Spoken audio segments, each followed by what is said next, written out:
Hello दोस्तों, कैसे हैं आप सब। उम्मीद है आप सब मस्त होंगे। तो थर्ड सेमेस्टर जूलॉजी की फोर्थ यूनिट चल रही थी, regulation of gene expression second. इसमें अगला टॉपिक है हमारा प्रोटीन डिग्रेडेशन, जो कि काफ़ी इम्पोर्टेंट है। थोड़ा सा ये टफ तो है, इसको समझना एक कॉम्प्लेक्स टॉपिक है, लेकिन हम आसान भाषा में आपको समझाएंगे, एकदम आसानी से सब कुछ समझ में आ जाएगा। अगर ये नोट्स में आपको शेयर कर दूं तो आप सिर्फ देख के नहीं याद कर पाओगे, इसलिए आपको ये पूरा लेक्चर आराम से सुनना है, ठीक है। और ये डायग्राम भी साथ में बनाने हैं, जिससे कि आपको चीज़ें आसानी से समझ में आएँ, क्योंकि ये हायर लेवल की मोलिकुलर बायोलॉजी के पार्ट हैं। प्रोटीन डिग्रेडेशन, प्रोटीन फोल्डिंग इससे पहले हम पढ़ चुके हैं। ये सब आते किसके अंतर्गत हैं? पोस्ट ट्रांसलेशनल मॉडिफिकेशन, ठीक है। ये जीन के एक्सप्रेस होने के जो कंट्रोल हैं उन्हीं का एक पार्ट है प्रोटीन डिग्रेडेशन। जैसा कि इस टॉपिक का नाम है प्रोटीन डिग्रेडेशन, मतलब प्रोटीन को डिग्रेड किया जा रहा है, प्रोटीन को छोटे छोटे पार्टों में तोड़ दिया जा रहा है, ठीक है। तो इसकी पहली जो मेथड है वो है यूबीक्विटिन मीडिएटेड पाथवे। प्रोटीन डिग्रेडेशन के कई सारे एग्जाम्पल्स हैं, जैसे लाइसोसोमल डिग्रेडेशन होता है। आपको पता है किसी भी एक जनरल सेल के अंदर लाइसोसोम भी प्रेजेंट होते हैं। लाइसोसोम जो होते हैं उनको हम सुसाइडल बैग भी बोलते हैं, आत्महत्या की थैली। क्योंकि वो क्या करते हैं, वो बहुत सारे उसमें हाइड्रोलेजेस एंजाइम होते हैं, जो व्यर्थ पदार्थ होते हैं, ऐसे प्रोडक्ट सेल के अंदर बन जाते हैं जो काम के नहीं हैं, उनसे कुछ डिजीज़ हो सकते हैं।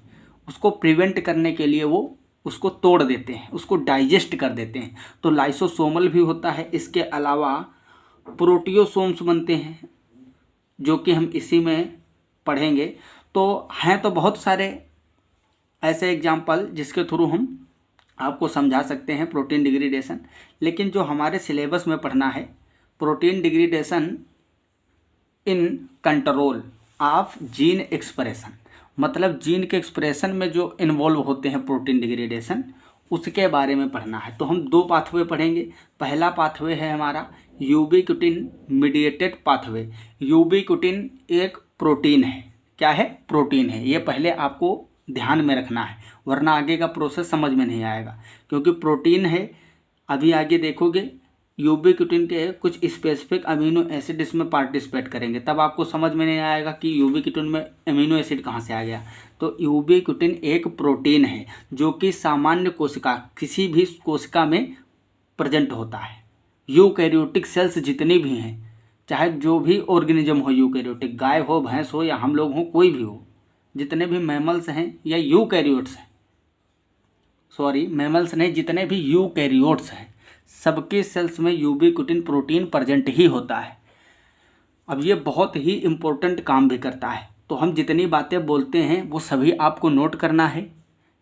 जितनी चीज़ें बोलता हूँ हर जगह से क्वेश्चन बनने की संभावना होती है। ये आपका जो क्वेश्चन है ये लॉन्ग क्वेश्चन 6 से 8 नंबर में बनता है आपका, ठीक। लॉन्ग क्वेश्चन आता है यहाँ से प्रोटीन डिग्रेडेशन वाला। इसके अलावा एमसीक्यू भी भर मार के इसमें से पूछे जाते हैं। अलग अलग एंजाइम्स का रोल पूछ लिया जाएगा, क्या होता है। जहाँ जहाँ ई लिखा हुआ है उसका मतलब है एंजाइम। E1 E2 इसलिए लिख दिया गया है कि E1 का मतलब ये एंजाइम फर्स्ट यूज हो रहा है, उसके बाद में यूज होगा E2, ठीक है। तो ये एंजाइम है। फिर E3 आया ना, इस तरह से। अब इसमें जो यूबीक्विटिन मीडिएटेड पाथवे है, इसमें 4 स्टेप होते हैं। कितने स्टेप होते हैं? 4। पहले मैं आपको स्टेप बता देता हूँ। ये 4 स्टेप लिखे हुए हैं। फर्स्ट है यूबीक्विटिन एक्टिवेशन, मतलब जो यूबीक्विटिन प्रोटीन्स है उसका हम सक्रियकरण करते हैं, एक्टिवेट करते हैं। सेकंड है यूबीक्विटिन कंजुगेशन, मतलब ये जो आपका टारगेट प्रोटीन है जिसको आप डिग्रेड करना चाहते हो, उस प्रोटीन के साथ में यूबीक्विटिन जुड़ेगा तो बनेगा यूबीक्विटिन कंजुगेशन। मतलब समझ रहे हो। मान लो ये है आपका यूबीक्विटिन, ठीक है। पहले इसका हम एक्टिवेशन करेंगे, तो ये है एक्टिवेटेड यूबीक्विटिन, ठीक है। तो फर्स्ट स्टेप रहेगा यूबीक्विटिन एक्टिवेशन। ये एक्टिवेटेड यूबीक्विटिन जब एक्टिवेट हो जाएगा तब ये बाइंड करेगा किससे? आपकी जो टारगेट प्रोटीन होगी, ठीक है। ये है आपकी टारगेट प्रोटीन, ठीक है। इससे बाइंड करेगा तब बनेगा आपका यूबीक्विटिन कंजुगेशन, यूबीक्विटिन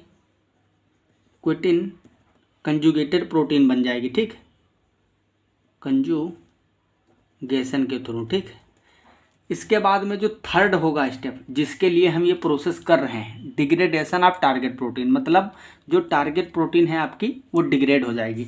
ये दोनों मिलकर इस तरह से बनाएंगे, ये प्रोटीन होगा आपका और इससे कहीं पे जुड़ा होगा यूबीक्विटिन। कहाँ जुड़ेगा ये सब अभी हम बताएंगे, किस साइट पे जुड़ता है टारगेट प्रोटीन की, ठीक है। इसके बाद में ये इसका डिग्रेडेशन होगा, प्रोटीन को तोड़ दिया जाएगा, फिर जो आपके यूबीक्विटिन यूज हुए हैं इस प्रोसेस में उनको फिर से प्राप्त किया जाएगा पुनः। तो फोर्थ स्टेप होगा हमारा डी यूबीक्विटिनेशन। डी यूबीक्विटिनेशन मतलब यूबीक्विटिन को पुनः प्राप्त करना। तो ये 4 स्टेप हैं, स्टेप बाय स्टेप हम एक एक को समझेंगे। समझना परम आवश्यक है, बाकी तो आप रट सकते हो कुछ भी, ठीक है, रटने में तो आप माहिर हो, ये तो हमको भी पता है। ये जो यूबीक्विटिन है इसका एक्टिवेशन जब होगा, फर्स्ट ये यहाँ से स्टार्ट होता है, ठीक, यहाँ पे लिखा है फर्स्ट ए लिखा हुआ है, यूबीक्विटिन एक्टिवेशन। क्या होगा यहाँ पे, ये बहुत सारे यूबीक्विटिन पड़े हुए हैं, ठीक, 1 2 3 4 मॉलिक्यूल दिख रहे हैं। इसका एक्टिवेशन कैसे होगा, यूबीक्विटिन से एक एंजाइम बाइंड करेगा E1 जिसको मैंने नाम दिया है। यहाँ पे और एक साथ में प्रोसेस होता है, एडीपी कन्वर्ट होता है एएमपी में। एडीपी मतलब एडिनोसिन डाइफॉस्फेट कन्वर्ट होगा एडिनोसिन मोनोफॉस्फेट में, और एक इनऑर्गेनिक फास्फेट रिलीज होगा। अब बात अच्छे से समझना, क्योंकि इस एक्टिवेशन में एनर्जी की रिक्वायरमेंट है। एनर्जी कहाँ से आती है, फॉस्फेट बॉन्ड में होती है, आपको पता है ना। तो डाइफॉस्फेट से मोनोफॉस्फेट में जा रहा है, मतलब एक फॉस्फेट अलग हो रहा है, इनऑर्गेनिक फॉस्फेट अलग हो रहा है, इससे ये एएमपी और इनऑर्गेनिक फॉस्फेट में टूट रहा है। जब भी फॉस्फेट बॉन्ड ब्रेक होता है तब एनर्जी रिलीज होती है, उससे ये बनेगा क्या, एक्टिवेट हो जाएगा। अब यहाँ पे देखो यूबीक्विटिन दूसरे एंजाइम से जुड़ा है। ये जो एंजाइम है इसका नेम है यूबीक्विटिन कैरियर प्रोटीन, इस एंजाइम का नाम है, ठीक, ये है यूबीक्विटिन कैरियर प्रोटीन। फिर नेक्स्ट प्रोसेस क्या होगा, इसमें एंजाइम थर्ड इन्वॉल्व होगा। थर्ड एंजाइम जो है ये काम क्या करता है, यूबीक्विटिन प्रोटीन लाइगेज इसका नेम है, ये एंजाइम का नेम है। इस एंजाइम का नेम है यूबीक्विटिन कैरियर प्रोटीन, और ये जो थर्ड वाला है इसका नाम है यूबीक्विटिन प्रोटीन लाइगेज। लाइगेज मतलब लाइगेशन, जोड़ना, ये जोड़ने का काम करेगा। क्या करेगा, जोड़ने का काम। देखिए ये E3 जो है ना, ये यहाँ पे मैंने साइड में बना दिया है, ये टारगेट प्रोटीन से जुड़ रहा है। टारगेट प्रोटीन से बाइंड करेगा, मतलब लिगेशन करवाएगा। अब देखो जितने भी यूबीक्विटिन हैं ये यहाँ पे क्या हुए, टारगेट प्रोटीन से बाइंड हो गए। अब अच्छे से समझना, ये जो बाइंडिंग होती है ये एक बाइंड करता है, पहले सबसे पहले एक यूबीक्विटिन बाइंड करेगा टारगेट प्रोटीन से, एंजाइम E3 जो कि यूबीक्विटिन लाइगेज है। यूबीक्विटिन प्रोटीन लाइगेज एंजाइम की हेल्प से एक यूबीक्विटिन बाइंड कर जाएगा किसी एक स्पेसिफिक रीजन पे टारगेट प्रोटीन की। उसके बाद में ये प्रोसेस स्वतः होने लगता है। बहुत सारे यूबीक्विटिन अपने आप आपस में जुड़ते रहते हैं, और इसके जुड़ने से पॉली यूबीक्विटाइनेटेड टारगेट प्रोटीन बन जाती है। कई सारे यूबीक्विटिन जुड़ गए। अब क्या होगा, अब इसमें ये यूनिट जो है ये बहुत इम्पोर्टेंट है, इसको बोलते हैं 26S प्रोटियोसोम। ये जो पार्ट है पूरा इसका नेम है 26S proteasome, made up of 20S proteasome plus 90S regulator. अब देखो ये इसमें बीच में एक 20S प्रोटियोसोम है, यहाँ पे लिखा है ना 26S proteasome made up of 20S proteasome plus 19S regulator. तो ये 2 यूनिट जो ऊपर और नीचे सब यूनिट दिख रहे हैं ये 19S रेगुलेटर हैं, और बीच में जो आपको दिख रहा है ये है 20S प्रोटियोसोम। अब ये पूरा जो मॉलिक्यूल आपका कंजुगेशन बना था, ठीक है, ये देखो यहाँ पे लिखा भी है, स्टेप बी है ये। फर्स्ट स्टेप था एक्टिवेशन का, एक्टिवेशन के बाद में जब लिगेशन हुआ तो ये बन गया यूबीक्विटिन कंजुगेशन हुआ यहाँ पे। फिर अब आगे होगा डिग्रेडेशन। आप यहाँ पे देखो सी, अगला स्टेप है डिग्रेडेशन। तो इसमें क्या होगा, ये इससे बाइंड करेगा 26S प्रोटियोसोम से, और बाइंड करने के बाद में क्या होगा, ये एटीपी को यूज करके एडीपी में कन्वर्ट हो जाएगा, और यहाँ पे बनेगा क्या, ये जो आपका प्रोटीन था वो पेप्टाइड्स डिब्रीज में और अमीनो एसिड्स के रूप में छोटे छोटे यहाँ पे टुकड़े मिल जाएंगे, मतलब वो प्रोटीन टूट जाएगी, और बाकी आपके जो यूबीक्विटिन है वो चेन यहाँ पे मिल गई ना, तो ये प्रोटीन जो है ये टूट के इधर मिल जाएगा आपको, और बाकी ये चेन मुक्त हो जाएगी इससे पास आउट होने के बाद में, इस प्रोसेस से जो डिग्रेडेशन का है। डिग्रेडेशन के प्रोसेस में कौन सा प्रोटियोसोम यूज होता है, ऐसे क्वेश्चन पूछे जाएंगे। 26S प्रोटियोसोम आपसे पूछा जाएगा। 26S प्रोटियोसोम किससे बना होता है, तो आपको याद रखना है 20S proteasome plus 19S regulator subunit से मिलकर बना होता है, ठीक है। अब यहाँ पे जो आपका ये यूबीक्विटिन चेन मिला है, इसका हम इस चेन को तोड़ के फिर से यूबीक्विटिन अलग अलग मॉलिक्यूल रिमूव करके सेल्स में छोड़ देंगे। क्यों? क्योंकि आगे फिर फर्दर जब ज़रूरत लगेगी तो उनको हम एक्टिवेशन के थ्रू फिर से वही प्रोसेस दोहरा सकते हैं। तो ये जो चेन आपकी है यूबीक्विटिन चेन, इसका हम डी यूबीक्विटिनेशन करवाएंगे। ये है हमारा लास्ट स्टेप डी, ठीक है। तो इस तरह से ये यूबीक्विटिन मॉलिक्यूल्स फिर से फ्री प्रेजेंट हो जाएंगे सेल्स में, जो कि आगे कंटिन्यू प्रोसेस करने के लिए रिस्पॉन्सिबल होंगे। तो ये स्टेप आपको अच्छे से समझ में आ जाना चाहिए। पहला यूबीक्विटिन एक्टिवेशन, इसमें 3 एंजाइम इन्वॉल्व होंगे। थर्ड वाला जो है वो लिगेशन करवाता है यूबीक्विटिन का टारगेट प्रोटीन से। फिर जब टारगेट प्रोटीन से एक यूबीक्विटिन बाइंड हो जाएगा तो ये आपस में कई सारे चेन के रूप में बाइंड करते चले जाते हैं। फिर ये पास आउट होगा किस प्रोसेस से, डिग्रेडेशन से। डिग्रेडेशन में ये जो यूबीक्विटिन कंजुगेशन बना है ये किससे रिएक्ट करेगा, ये रिएक्ट करेगा 26S प्रोटियोसोम से, जो कि 2 यूनिट में मिलकर बना है, 20S प्रोटियोसोम और एक सब यूनिट 19S रेगुलेटर की। फिर आपस में ये प्रोसेस के बाद में क्या होगा, यहाँ पे आपको अमीनो एसिड या पेप्टाइड्स की छोटी छोटी चेन्स, वो प्रोटीन टूट जाएगी ना, ये मिलेंगे आपको, और ये चेन मिलेगी जिसका हम डी यूबीक्विटिनेशन के थ्रू फिर से उसको पुनः प्राप्त करते हैं। अब इसमें स्टेप आगे हम बता दें, 19S रेगुलेटर जो होता है ये यूबीक्विटिनेटेड टारगेट प्रोटीन को रिकॉग्नाइजर के जैसे यूज होता है उसमें, ठीक है। अब जो ये 4 स्टेप हैं इसको हम स्टेप बाय स्टेप आगे समझते हैं। पहले हम डायग्राम के थ्रू तो समझ लिए हैं, अब यहाँ पे हम आपको बताएंगे कि एक एक स्टेप किस तरह से एक्टिवेशन होता है, कैसे क्या होता है। पहला जो स्टेप था हमारा यूबीक्विटिन एक्टिवेशन, ये कैसे होता है। पहला जो एंजाइम है E1, इसका नाम है ubiquitin activating protein. First enzyme जो यूज हो रहा था यूबीक्विटिन एक्टिवेटिंग प्रोटीन, ये C terminal glycine residue of ubiquitin से बाइंड करता है, ठीक, C टर्मिनल से ग्लाइसिन से। अब देखो यहाँ पे यूबीक्विटिन एक प्रोटीन है, आपको अच्छे से पता है क्योंकि मैंने पहले ही बताया था कि ये अभी आगे काम लगेगा। यूबीक्विटिन एक प्रोटीन है। जब प्रोटीन होगी तो प्रोटीन में आपको पता है N टर्मिनल और C टर्मिनल जरूर होंगे, तो ये N टर्मिनल है, C टर्मिनल है। इसके C टर्मिनल से जब ग्लाइसिन जुड़ेगा, क्या जुड़ेगा, ग्लाइसिन, और ATP कन्वर्ट होगा किसमें, AMP और प्लस इनऑर्गेनिक फॉस्फेट में। अब ये इसको बोलते हैं एडिनाइलेट यूबीक्विटिन। यहाँ पे क्या हुआ, देखो ग्लाइसिन जुड़ा है C टर्मिनल से इसका एक्टिवेशन करने के लिए। अब ये आपका बन गया, देखो यहाँ पे एंजाइम फर्स्ट भी जुड़ गया है।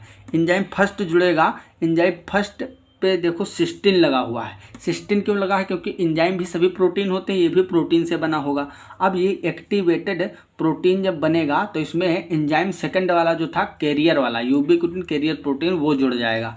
अब ये काम कैसे होता है, इधर देख लो थोड़ा डायग्रामेटिक। ये मान लो एंजाइम है, एंजाइम तो एंजाइम का कोई पार्ट होगा, कोई एक टर्मिनल होगा जहाँ पे सिस्टीन जुड़ा होगा, क्योंकि एंजाइम भी प्रोटीन होते हैं। सिस्टीन एक अमीनो एसिड प्रोटीन का ही पार्ट है, और ये यूबीक्विटिन है, इसका ये ग्लाइसिन है, ठीक है, यूबीक्विटिन का। तो इस तरह से ये बाइंड करते हैं आपस में एंजाइम के साथ में यूबीक्विटिन, और ये क्या बन जाता है, कॉम्प्लेक्स बनता है, एंजाइमेटिकली एक्टिव रिएक्शन होती है। तो इस तरह से ये एक्टिव किया जाता है। सेकंड आता है यूबीक्विटिन कंजुगेशन और ligation of target protein with enzyme third. Ubiquitin ligase जो थर्ड एंजाइम है वो इस तरह से इससे बाइंड करेगा। ये है आपकी टारगेट प्रोटीन, इससे जुड़ा हुआ है यूबीक्विटिन। तो E3 अपना इसमें लिगेशन करवाएगा, मतलब यूबिक्विटिन को जुड़वाएगा टारगेट प्रोटीन से। एक्टिवेटेड यूबिक्विटिन टारगेट प्रोटीन में C टर्मिनल पर लाइसिन अमीनो एसिड से जुड़ता है। ठीक, ये इंपॉर्टेंट पॉइंट है। एक्टिवेटेड यूबिक्विटिन जो है फर्स्ट स्टेप में जो आप पढ़े हो, एक्टिव किए हो, उसको टारगेट प्रोटीन में C टर्मिनल पर लाइसिन अमीनो एसिड से जोड़ा जाता है। ठीक है, तो यूबिक्विटिन कहाँ जुड़ेगा? टारगेट प्रोटीन के C टर्मिनल पे लाइसिन अमीनो एसिड से जुड़ेगा। थर्ड स्टेप आता है इसमें degradation of target protein. Degradation of target protein में क्या होगा? देखो, यूबिक्विटिन बाइंड होने के बाद वर्क्स कोऑपरेटिवली मीन्स मतलब अब बहुत सारे एक्टिवेटेड यूबिक्विटिन अपने आप बाइंड होने लगेंगे और एक पॉली यूबिक्विटिनेटेड टारगेट प्रोटीन का फॉर्मेशन करेंगे। मतलब जब यूबिक्विटिन लाइगेज एंजाइम थर्ड वाला काम करता है तो सिर्फ एक यूबिक्विटिन, एक्टिवेटेड यूबिक्विटिन टारगेट प्रोटीन के C टर्मिनल के लाइसिन अमीनो एसिड से बाइंड करता है। फिर ये काम कोऑपरेटिवली होता रहता है, मतलब बहुत सारे एक्टिवेटेड यूबिक्विटिन आपस में जुड़ते चले जाते हैं, जो कि आपको यहाँ पे दिख रहा होगा, और बनाते हैं पॉली यूबिक्विटिनेटेड टारगेट प्रोटीन। ये पास होता है किससे? पास थ्रू 26S प्रोटियोसोम, जो कि मैंने डायग्राम में बताया था। After degradation free peptides and short peptides amino acids plus ubiquitin वगैरह आपको प्राप्त होते हैं। ठीक है, तो ये किसके थ्रू पास होगा? 26S प्रोटियोसोम के थ्रू। 26S जो होता है उसमें आपको पता ही है, जो 19S ATPase सब यूनिट होती है और 20S जो कि एक प्रोटियोसोम है। तो इस तरह से हमारा थर्ड स्टेप होता है। अब हम बात करते हैं फोर्थ स्टेप की, डी यूबिक्विटिनेशन। तो इसमें क्या होगा? Recycling of ubiquitin for activation of other target protein by deubiquitination enzyme. इसमें ये एंजाइम रोल प्ले करता है फोर्थ वाले स्टेप में, डी यूबिक्विटिनेशन में। It cleavage enzyme amino acid bond, मतलब ये जो प्रोटीन है, प्रोटीन और ये यूबिक्विटिन, ये दोनों जो जुड़े हुए हैं, इस एंजाइम का काम है इसको बीच से तोड़ देना ताकि ये प्रोटीन डिग्रेड हो जाए और ये आपको पुनः प्राप्त हो जाए इस प्रोसेस के थ्रू। अब सेकंड पाथवे जो हमारा है ये है यूबिक्विटिन रिलेटेड प्रोटीन्स, जिसमें सूमो प्रोटीन्स पार्टिसिपेट करते हैं। सूमो प्रोटीन का मतलब फुल नेम होता है small ubiquitin related modifiers. SUMO means small ubiquitin related modifiers. ये जो यूबिक्विटिन रिलेटेड प्रोटीन्स हैं ये कई सारे काम करते हैं सेल के अंदर। फर्स्ट काम तो इसका यही है प्रोटीन डिग्रेडेशन। ठीक है, डिग्रेडेशन ऑफ प्रोटीन। इसके अलावा अदर रोल जो इसके हैं, न्यूक्लियर ट्रांसपोर्ट भी करवाते हैं, जो न्यूक्लियर मटेरियल होता है उसका ट्रांसपोर्ट करवाते हैं protein, ubiquitin related proteins. Signal transmission या ट्रांसडक्शन में भी हेल्प करते हैं। सेल साइकिल को भी ये कंट्रोल कर सकते हैं। इसके अलावा एपोप्टोसिस एक फिनोमिना होती है, इसमें भी रिस्पॉन्सिबल होते हैं, लेकिन अभी हम देखेंगे इसका रोल प्रोटीन डिग्रेडेशन में क्या होता है। ठीक, तो सूमो प्रोटीन्स, सूमोलेशन होगा पहले स्टेप में, बिल्कुल सेम होगा जैसे यूबिक्विटिन पाथवे में होता है, सेम उसी तरह से ये भी प्रोसेस है, same as that of ubiquitin pathway.